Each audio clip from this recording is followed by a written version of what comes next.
guys, welcome back to another video. It's your greasy girl Fel, and today is part 2 of our Save and Splurge series. In part 1, we walked through the basics of a routine and we broke down whether each step was worth saving or worth splurging. But today we're going to continue on with sheet mask, some tools, lip products, as well as probably one of the most priciest products in the skincare world, which is the facial tools. So we have some of them here, which we're going to dive into because you guys know these cost a pretty penny, and I have my thoughts. And if you haven't subscribed and liked the video so we can learn all about skincare, and let's just dive in.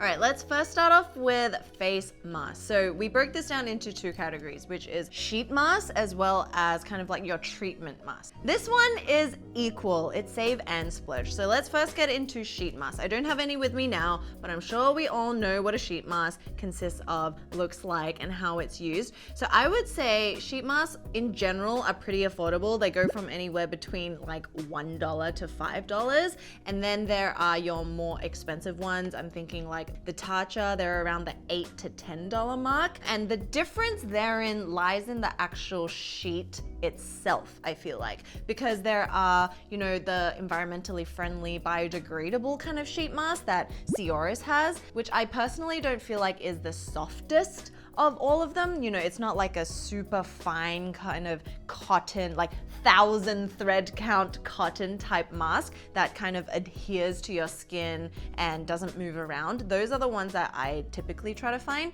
And then you have the coconut gel. It's basically like second skin. You don't even feel like it's on your skin. Or the super like 2,000 thread count. And it's not actually a thread count like your sheets, but it does, you know, there's this luxury aspect to the cotton itself. So I would say sheet masks in general aren't a necessity, right? Which is why if you're gonna spend around $1 to $5, like, go for it. I love it. It's part of my kind of weekly routine that Ro and I have been trying to instill, especially during the whole like quarantine and, you know, like debacle of last year. We were at home a lot. We wanted to de-stress, and it's just a nice way to enjoy, you know, a movie or enjoy a phone call with friends or whatever it is you're doing, and have the mask kind of sit there and do its job. Ones that come to mind that are like really great include the Mediheal ones, because Mediheal really is this almost like holy grail of mask categories for Ro and I, because they have such awesome ingredients. They apply really nicely. You know, it shows you visibly when you have to take it off, because the Mediheal kind of name starts showing up through the mask when it starts to dry out. So I think that's also kind of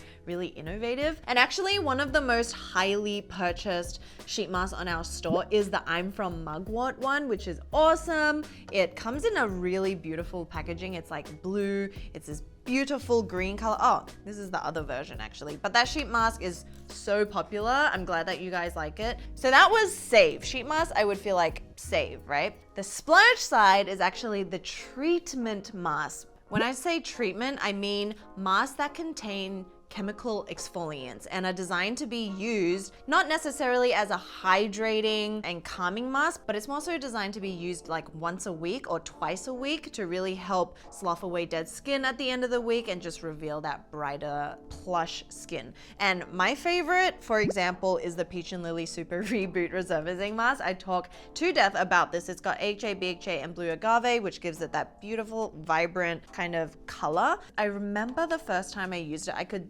literally feel and see that my skin was brighter, but at the beginning it had maybe 5-10 seconds of this mild kind of tingling that you might get with chemical exfoliants, but then after that it was like you couldn't feel anything. You wash it off after 10 minutes and it was like, oh my god, it was so nice. I would definitely repeat using this, because going back to the like cost per use, you're not going to use this every day, but I feel like when I do use it, it really does give major returns. Return on investment, guys. But that's not to say that you have to splurge on these treatment masks, because as we said in the first video, things like AHA, glycolic acids, you know, vitamin C, vitamin B, vitamin A, whatever it is, they're so well researched, and the ingredient itself doesn't necessarily cost a lot to attain, but it's more in in the formulation of it, right? So this one, for example, is formulated for super sensitive skin. And I feel like people who have super sensitive skin can't just willy-nilly use anything out there, but there are similar products that give very similar effects, like the ordinary, the vampire facial, which is 30% AHA, 2% BHA, and like that is great, right? Versed also has another kind of glycolic sleeping mask. It's a little bit more gentle because it is more of a cream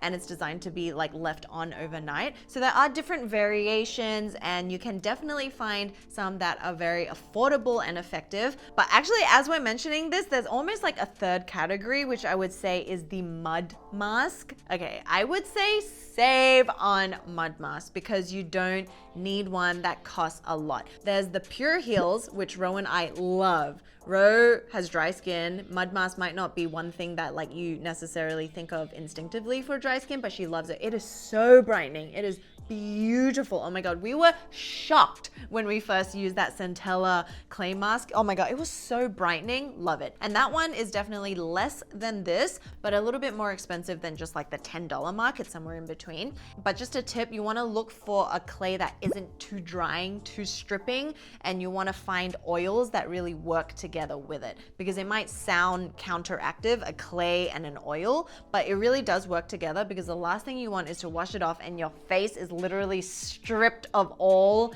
its like natural oils and things like that. If you're looking for a mud mask to draw out the excess sebum, impurities, and act like a magnet, like a charcoal mud mask or something, you could really get the same effect just using a topical, like a skin balancing moisturizer or an AHA kind of toner that helps to rebalance, and just coupling that with hydrating ingredients, which is going to give you a better long-term effect than putting all your hopes and dreams into this mud mask to get rid of oils. You know what I mean? So there's more gentler ways to go about it. So yeah, I feel like mud mask is more in the, extra kind of thing, which is why I don't feel like you need to spend on it.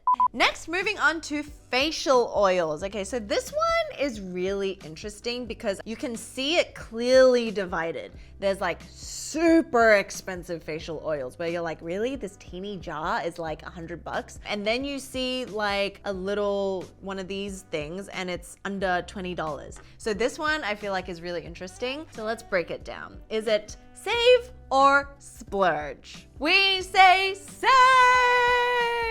So what you're gonna see is all kinds of different oils. There's sea buckthorn oil, there's rosehip, there's jojoba, there's marula, and a lot of the times the facial oils, whether they're affordable or high-end, will consist of a concoction of different blends of oils, right? Because they do slightly different things. So first of all, what does a facial oil do? It basically just softens and nourishes that really top layer of your skin that might be kind of like whittling away, which will look to be like a rough kind of patchy surface on your skin. And so when you apply a facial oil, instantly nourishes, right? And to me, that's basically all it does. It doesn't necessarily hydrate because hydration is water, but facial oil is oil, right? So that's one thing to keep note of. You can get the same result that a facial oil gives. For example, you just found a more nourishing moisturizer, because moisturizers do have oils. And the reason why we sometimes mix a moisturizer with a facial oil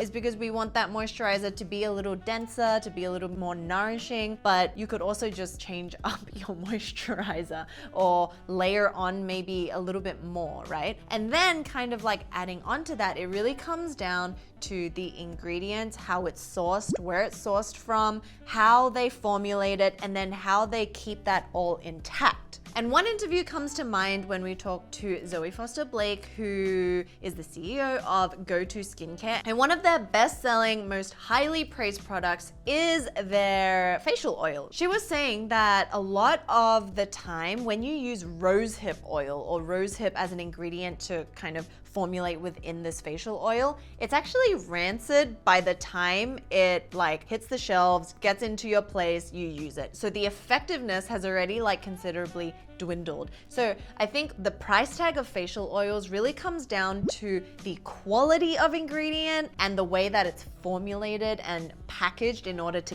keep that kind of freshness. So I want to take kind of like two examples of an affordable and more higher end. So this is the 3 Ships Glow 49% jojoba oil serum. And then there's also like the Biossance vitamin C oil serum, right?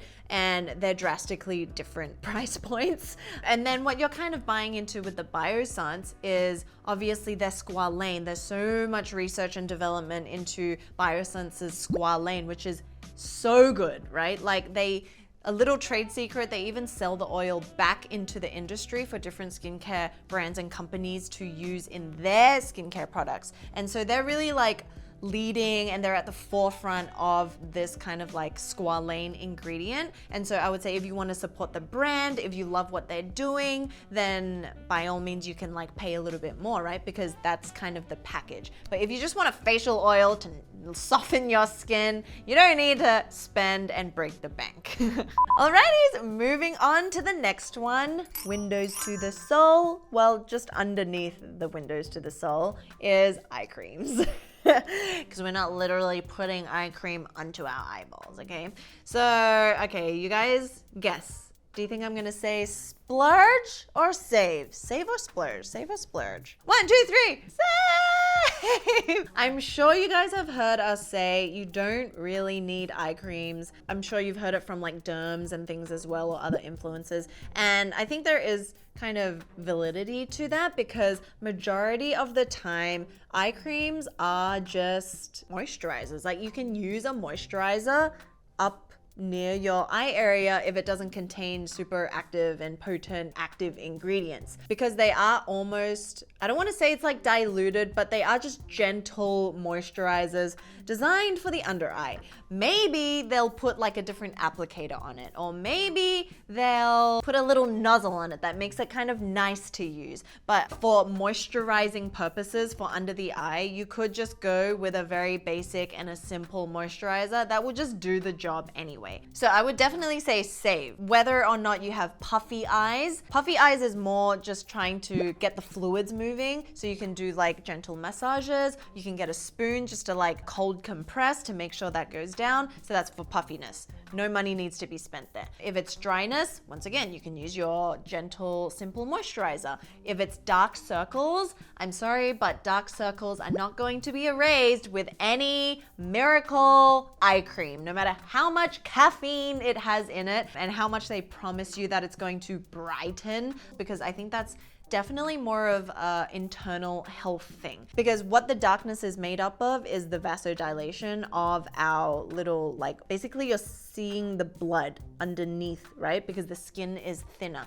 And the reason why it doesn't happen to everyone is because not everyone's skin under the eye is the same thickness. But there is one little category that I would say that you can consider, and that's when the eye cream contains maybe like a retinol. Because retinol, as we know, can be a little bit finicky to use. It can have, you know, those drying effects. And it is coupled with a lot of support that it can help things like fine lines and just help to, you know, make that area a little bit more plump and youthful. So that's the only time I would say don't use your retinol serum or moisturizer all the way up into the eye, right? So you want to find a formula that's really gentle, and to prove that point, like any kind of brightening eye cream for, you know, moisturization, you can just find like any good old drugstore or affordable brand. And then this one, for example, is the Bare Minerals. It's got the phytoretinol. You know, the Josie Maran ones also come to mind as well. So that's the only kind of area I would even consider spending more than like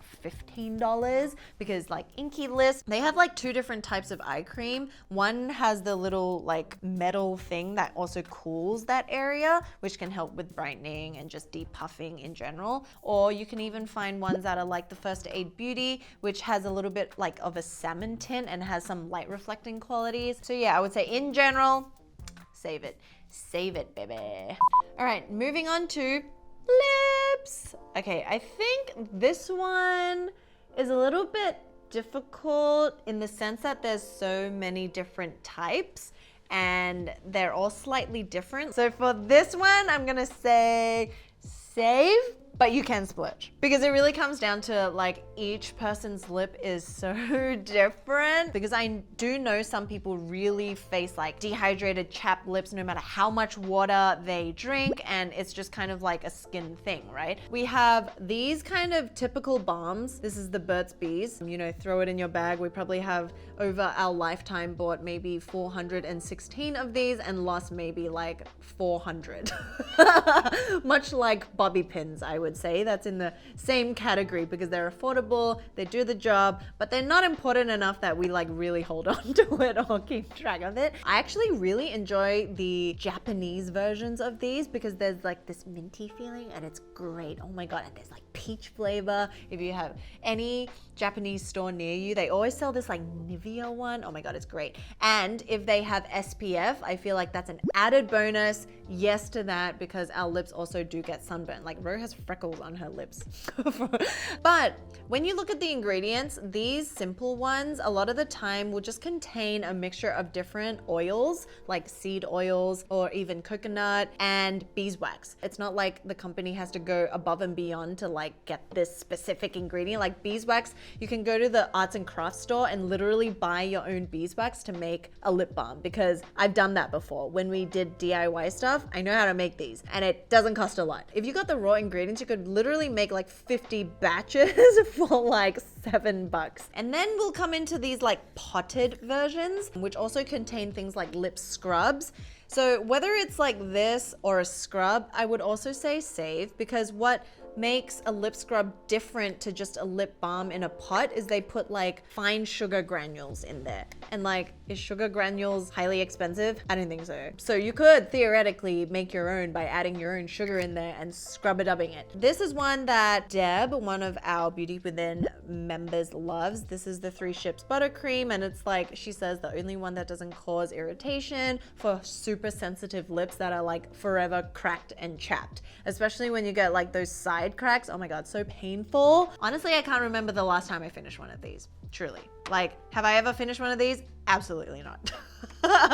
It's lost before I even realize that it's gone. And then we'll come to like these more, I guess like you can say bougie. You know, there's like the high end. This is the Clarins. This is the mini version, by the way, which tells you a lot. I love the Clarins. This is their kind of tinted lip. What is it? The Eclat something instant light lip comfort oil. I truly love these lip oils just because it looks beautiful and it makes me want to use it. It's kind of like the whole sunscreen thing. If it makes me use it, then I guess it's worth a little more. But do I need it? No. And then there's the Paula's Choice. This is a new like hyaluronic acid peptide lip booster containing squalane and hyaluronic acid, which is a little bit different to something like this, which is predominantly beeswax and like shea butters and seed oils. So if you're looking for that look, then yeah. I mean, is it gonna hydrate you above and beyond for like 6 hours plus? I don't think so, because still this stuff comes off quite easily. So yeah, this one is a little bit of a bag of cats. But I would say you definitely don't need one that's like over $40 unless, of course, it's for the aesthetic cosmetic purpose of looking a certain way. All right, now last but not least, we're on to this really fun category, which is facial tools, which I think has had a huge moment, especially because we've all been at home for a really long time over the last like year and a half. And so we almost experience collectively like a newfound importance in taking care of ourselves. Even people who weren't necessarily into skincare were looking into skincare, and I think that's great. But when it comes to these facial tools, sometimes it just makes me mad because they can be so expensive and what they promise is so just like out of this world. So I don't know if you can tell what I'm gonna say.